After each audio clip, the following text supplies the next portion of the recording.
while there's only 4 games that I am reviewing in terms of the midweek action for Heineken Rivalry Week, this might be a longer video than usual in terms of me reviewing these midweek games, because some of these rivalry games, there was definitely a lot of talking point that I'm going to have to spend a while talking about it, and that there was definitely some crazy things that happened during the midweek action. And if this is something that we are going to see in Heineken Rivalry Week in the weekend matchup, boy, I'll tell you what, this weekend review might be a very long video, and that this could be on verge to be the best Heineken Rivalry Week that I have ever seen in MLS history. But before we actually talk about some of the crazy game, and I think I'm going to spend most time talking about these 2 games, because these 2 are the one that create a lot of talking point and a lot of controversy that is going on. But first of all, I'm going to be talking about NYCFC versus Columbus in a game where NYCFC, of course, won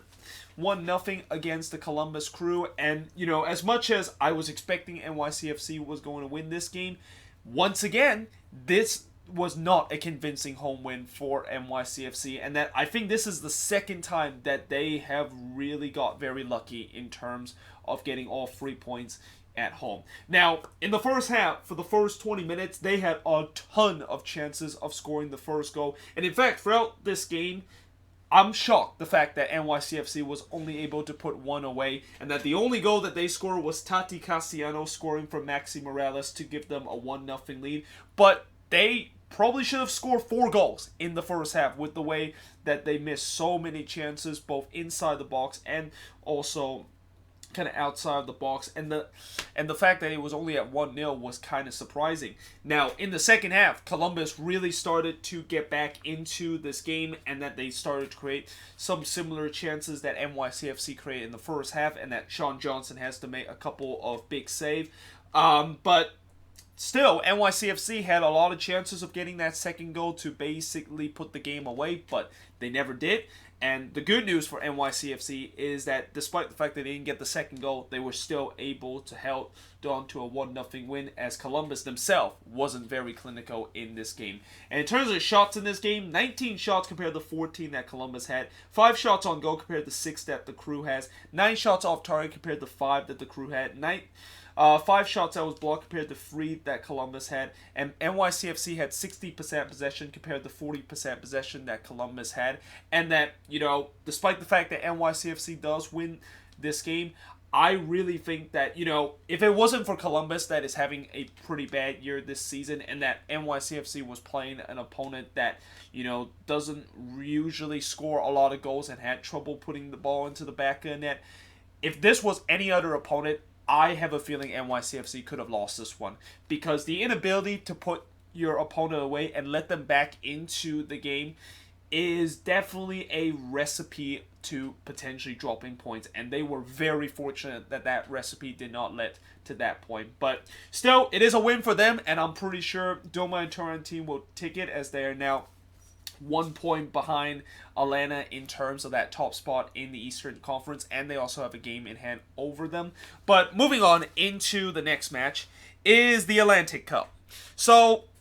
while a lot of people said the Atlantic Cup, that rivalry feeling is started to kind of fade away, I think this game might have just reignited that kind of rivalry feeling, because, man, this was definitely a very insane kind of game. And I don't get to say this a lot, but I really felt like one team got robbed in this game, and that I really felt DC got robbed in this one, and that they should have at least got a point out of this. Now, despite the fact that the Red Bulls were by far the better team in this game, and they showed that in the 6th minute when they scored the first goal from Kaku to give a 1-0 lead, this is when we start to have some controversy. And one of the controversy in the talking point of this game is Wayne Rooney getting sent off in the 24th minute for elbowing Cassia Jr. Now, originally, a lot of people were confusing the fact that why is this not a penalty when it happened inside the box? Well, the reason why it's not a penalty is because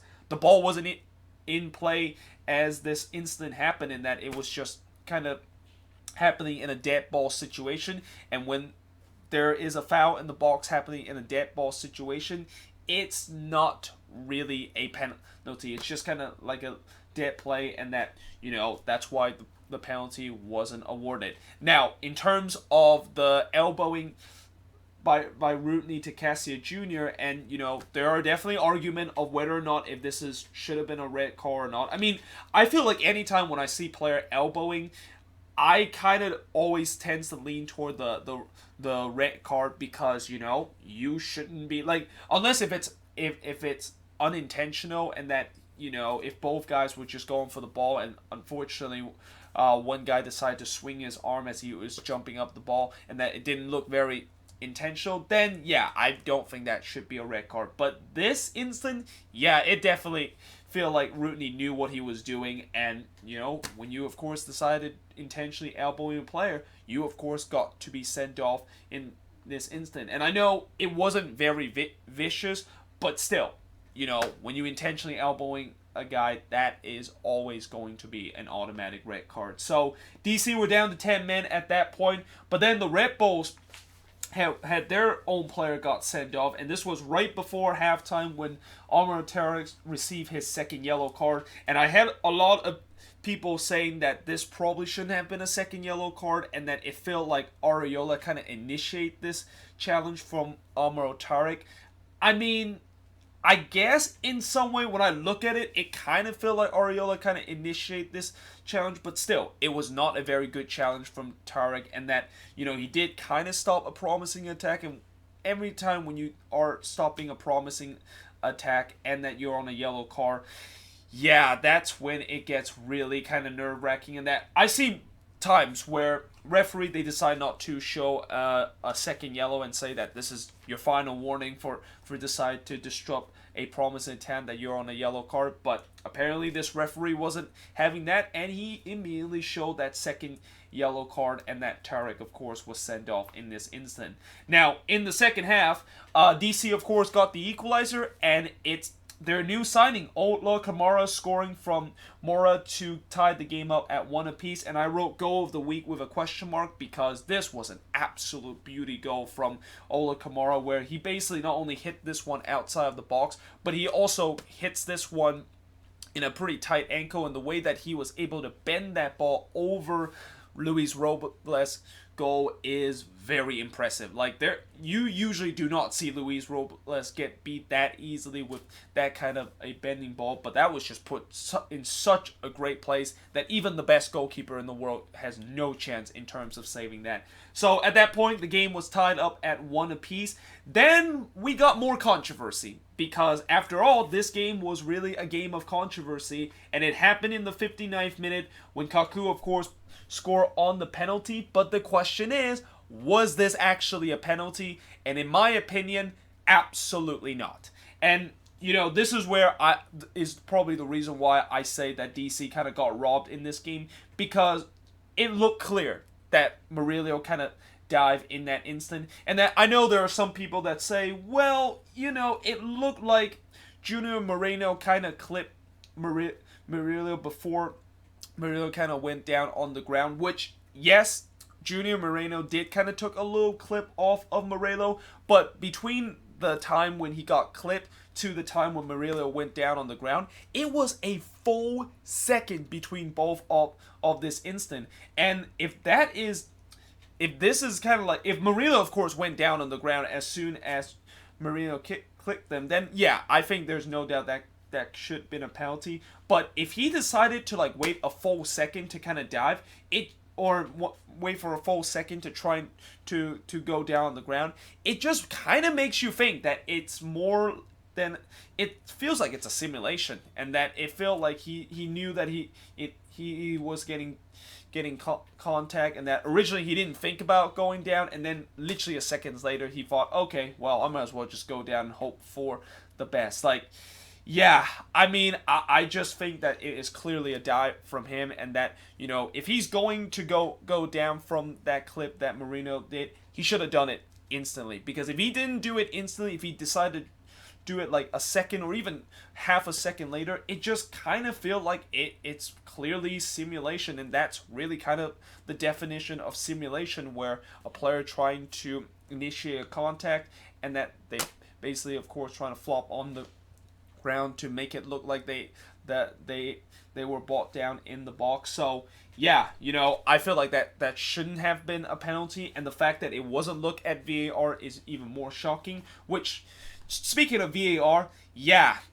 I was pretty pissed off with VAR, and I will get to this game of why I say that I was pretty pissed off with VAR in this week. But Kaku, of course, puts away the penalty, like I said, and that, of course, was the final score of this game, as the Red Bulls had 20 shots compared to 17 that DC had, 8 shots on goal compared to 3 that DC had, 7 shots off target compared to 10 that DC had, 5 shots that was blocked compared to 4 that DC had, and possession-wise, 47% possession compared to 53% possession that DC had. And again, I know the Red Bulls were kind of by far the better team in this game, but I knew when you have this kind of controversial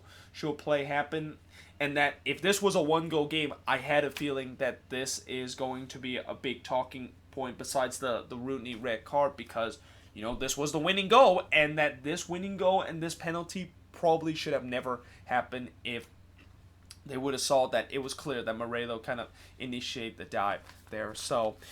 but yeah, moving on into the next game is the Quakes. Well, they got absolutely steamrolled in this game by LAFC, as they lost 4-0 in this game. And,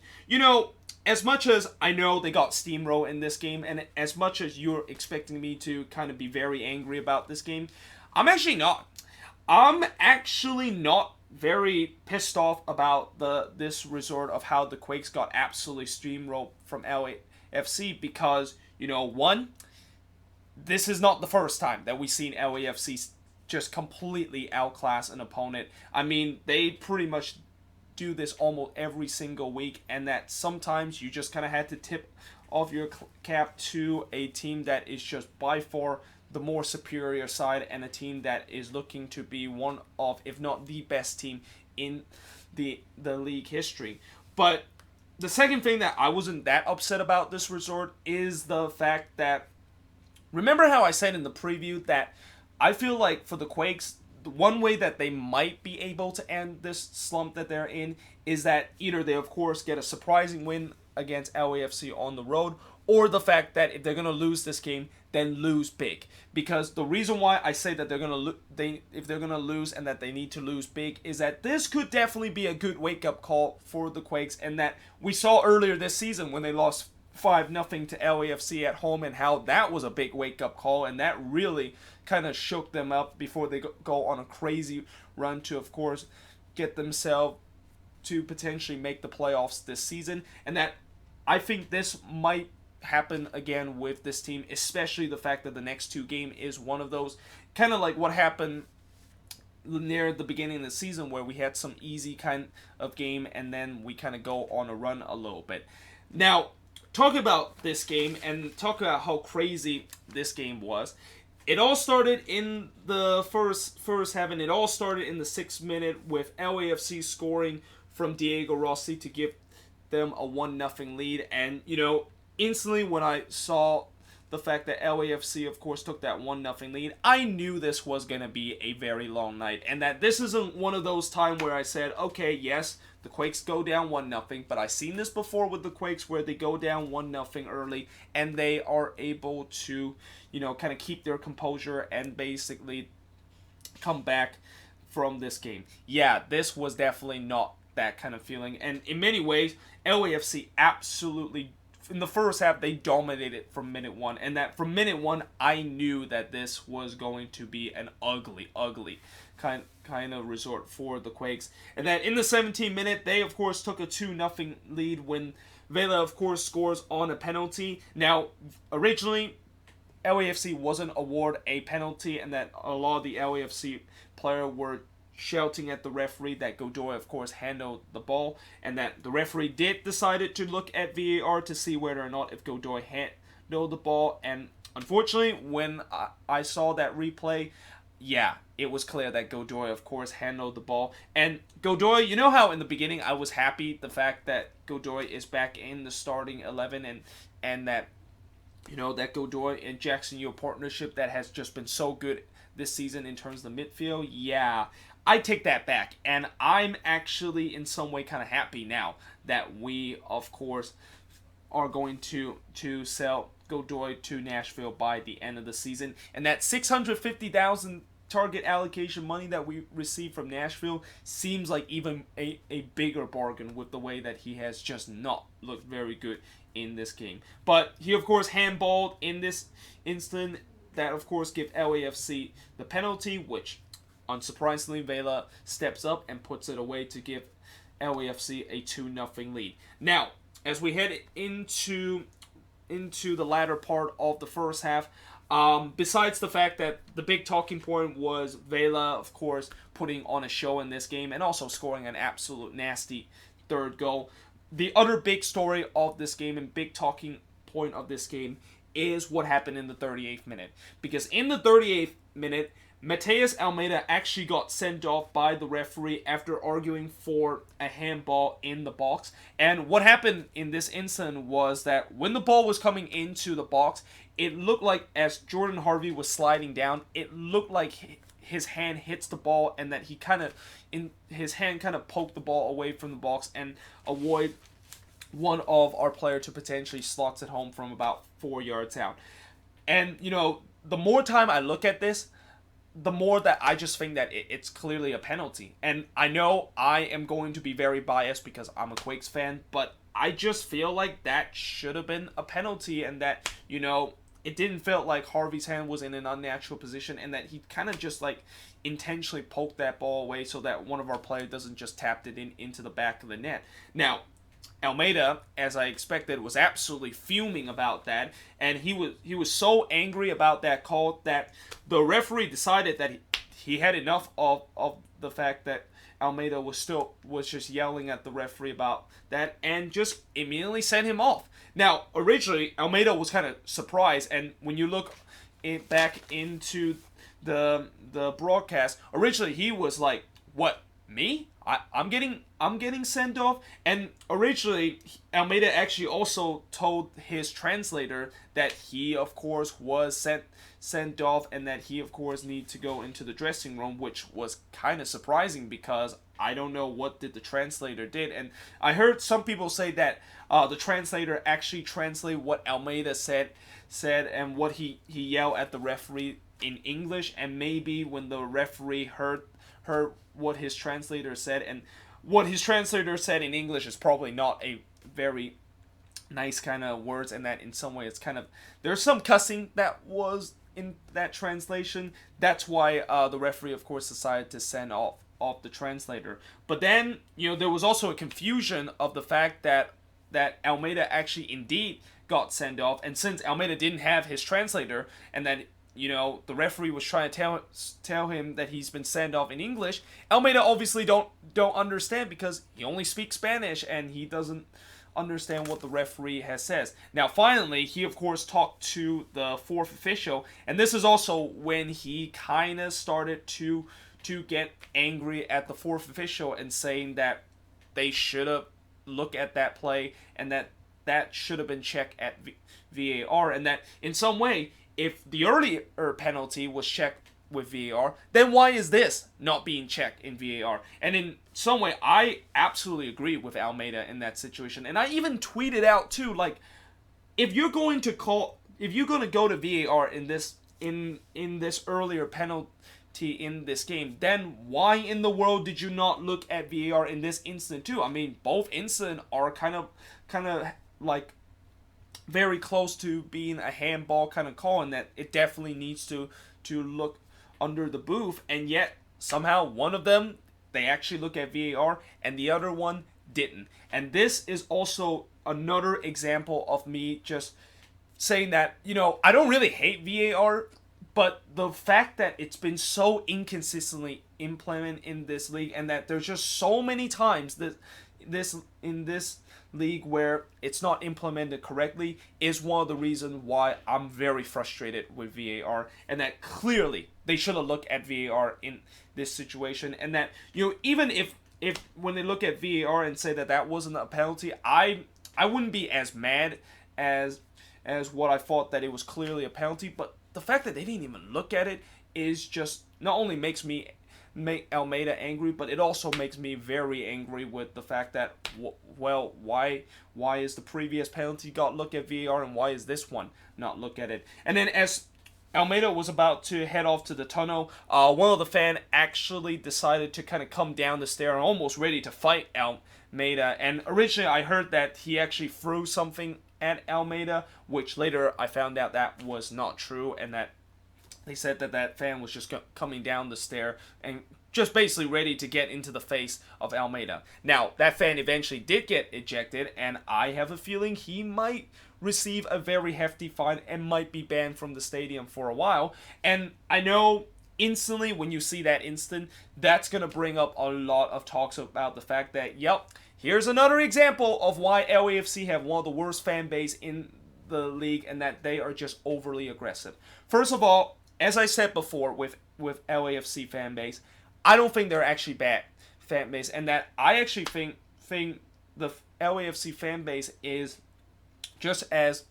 cool as the other fan base around MLS. But unfortunately, you just have like these kind of minority of people that kind of put a bad image in terms of the fan base, and that, you know, unfortunately this of course happened. But still, at the end of the day, I feel like people are still, like, people need to understand that just because one guy decided to do something bad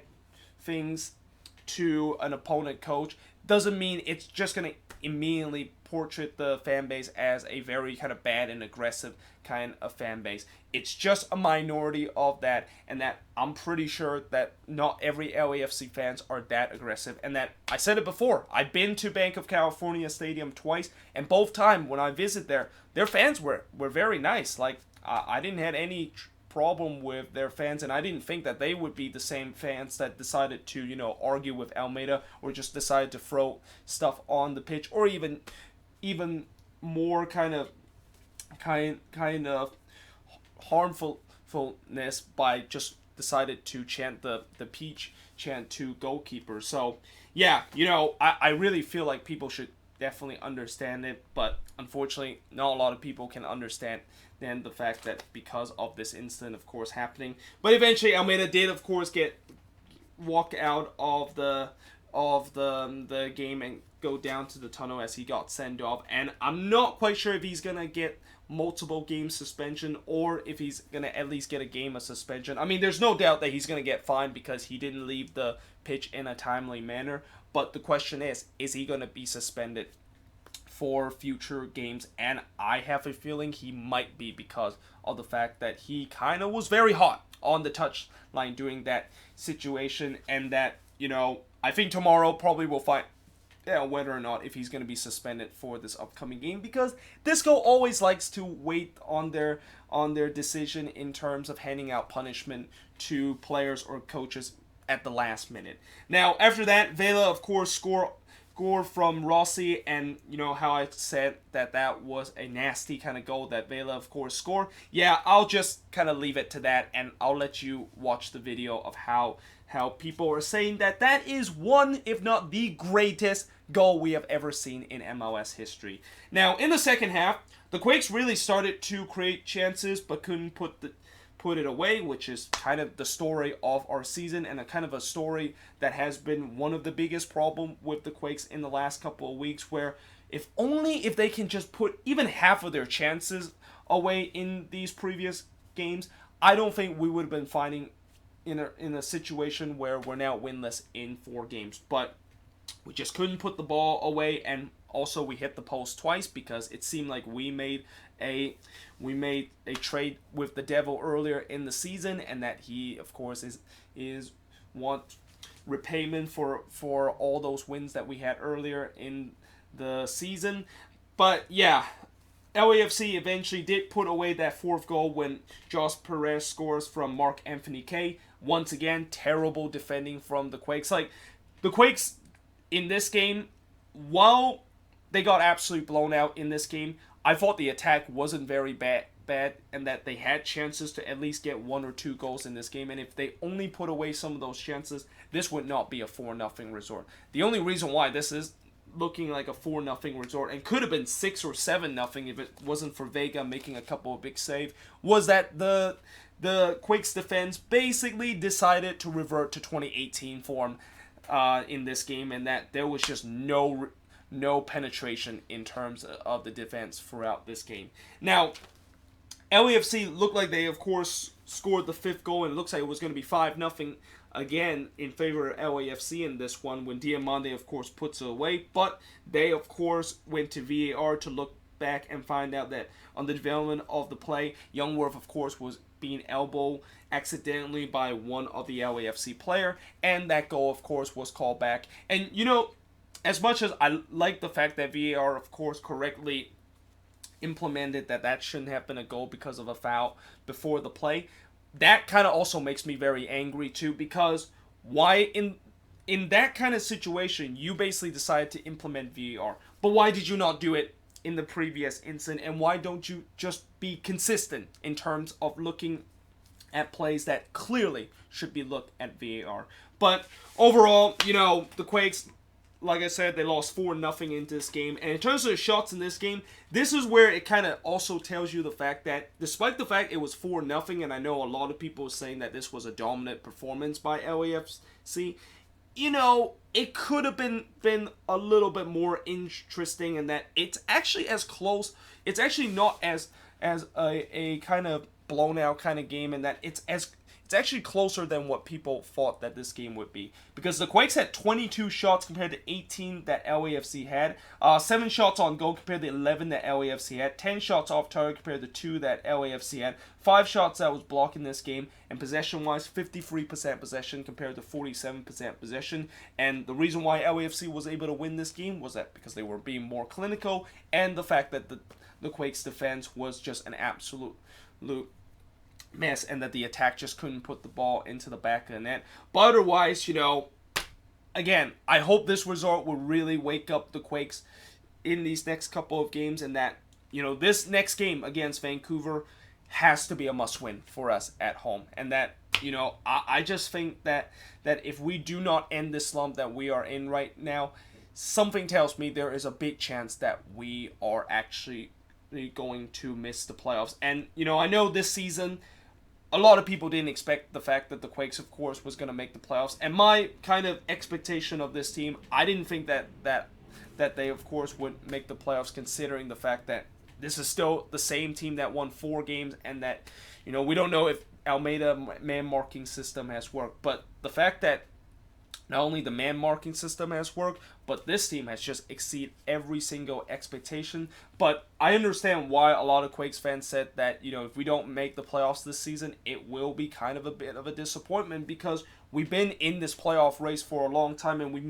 we got ourselves in a very good position of making the playoffs. But now we have a late second half collapse because the team started to either get tired out, or the fact that they're just started to become complacency. But this next 2 game and this last month of the season could really decide the fate of whether or not if the Quakes are going to make the playoffs or not. And as for LAFC, yeah, I don't really need to say any more about them. Not because I'm a salty Quakes fan that we, of course, lost them 4-0. But what else do you want me to say about LAFC that I haven't said many times before? They look like they are one of the best teams that I have ever seen in MLS history. And they are not only going to win Supporters Shield this year, but they're going to break the record in terms of the single-season MLS record points total. But finally, moving on into the last game of this week, and I know I spent a lot of time talking about that game, is probably the most boring game of this midweek. So after we had some crazy action in the previous 2 games, and even in this game against NYCFC versus Columbus, yeah, this one was a huge letdown if you're a neutral. And, you know, the good news is, if you're a Sporting KC fan, I'm pretty sure you're very happy with this victory, because this victory not only gives you hope of making the playoffs, but I generally think that they still have a shot in terms of making the playoffs, and that they're only 4 points back of the red line right now. But the thing is, this result not only will not make Minnesota fans very happy, but it will definitely not make a lot of teams that is currently bundled up in the playoff position in the Western Conference very happy, because this could be another team that could be in that conversation of what it's already a very jam-packed kind of playoff race that is happening in the Western Conference. And the last thing we need is another team to be in that conversation. Now, in the first half, yeah, let's skip that, talking about what happened in the first half, because my, oh my, that was a very, very boring first half. And I would kind of say the same thing about the second half too. Once again, it was a very boring first half. And I know when you look at the shots, there was actually a lot of shots in this game, and you think, why is it a boring game if SKC had 22 shots compared to 12 that Minnesota has? Both teams, of course, had 5 shots on goal, 10 shots off target compared to 4 that Minnesota has. 7 shots that was blocked compared to 3 that Minnesota has. And SKC had 61% possession compared to 39% possession. And, you know, why is that a boring game? Well, the thing is, most of those shots was outside of the box, and also most of those shots was very easily saved by the goalkeeper, and that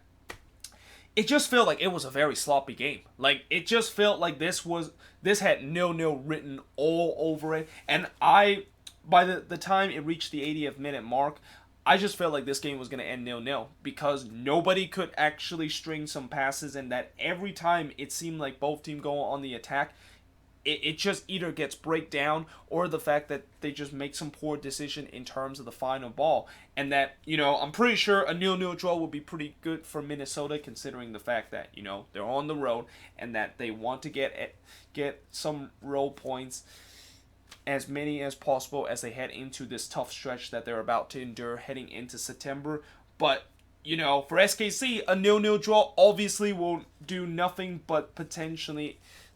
end their season and end their chances of making the playoffs this season. But in the 88th minute, Hurtado scores from Johnny Russo and Ilie, and I wrote poor defending from the Loons, because this goal all happened because Denladi gave the ball away in a bad position, and then SKC was off to the races. Minnesota didn't really do a good job in terms of tracking back, and then as soon as this ball was lofted up to Hurtado, Michael Boxall, of course, kind of caught napping a little bit and didn't really track back in time, and Hurtado basically just rounds Minone and puts it into the empty net for the only goal of this game. And yeah, that was the final score of this game, as SKC with a huge victory to keep themselves a chance of potentially making the playoffs. And, you know, for Minnesota, this was definitely not a very good game. And I do have some concern with this Loons team about the fact that this team just cannot score right now. Like, when you look at going all the way back to July and going back to that 3-2 away win against Montreal, besides the one that where they lost 5-3 against FC Dallas and that 2-1 win against Portland Timbers in the U.S. Open Cup, they have not scored more than one goal in any of those games. And there's been a couple 1-0 wins that Minnesota has had, but there's also a couple 1-1 wins, and in this game it was a 1-0 loss to them. And the fact that, you know, I just feel like this attack all of a sudden just, like, not only we're seeing in some games where Minnesota just couldn't put the ball into the back of the net, as we saw kind of a big problem that they had earlier in the season, but we're starting to also seeing the fact that this attack is just not good enough. There's just no creativity whatsoever in this attack, and that I do have some concern as Minnesota is about to head through a very tough stretch. And that, you know, remember what I said a couple of weeks ago in a video where I said one of the team that I think could miss the playoffs would be Minnesota, and I'm pretty sure a lot of fans and a lot of Loons fans would be kind of shocked the fact that I said that they're not going to make the playoffs and that they're in second place right now. But the thing is, they're only 4 points above the red line, and, well, 5 points above the red line, and knowing that they're about to head through a very tough stretch, if they do not figure out this goal scoring problem that they're having, and that if guys on this team are not able to create chances to score goals and, you know, drop these points on the road, I do have a lot of concern about Minnesota's chances of making the playoffs, and that all it takes is one bad run that Minnesota could be on right now, and that they could really find themselves dropping out of the playoff race. But either way, guys, hope you guys enjoyed this video. If you do, make sure you guys leave a like, smash that subscribe button. Like I said, I told you that this was going to be a long video. I think it's already almost 35 minutes since I, of course,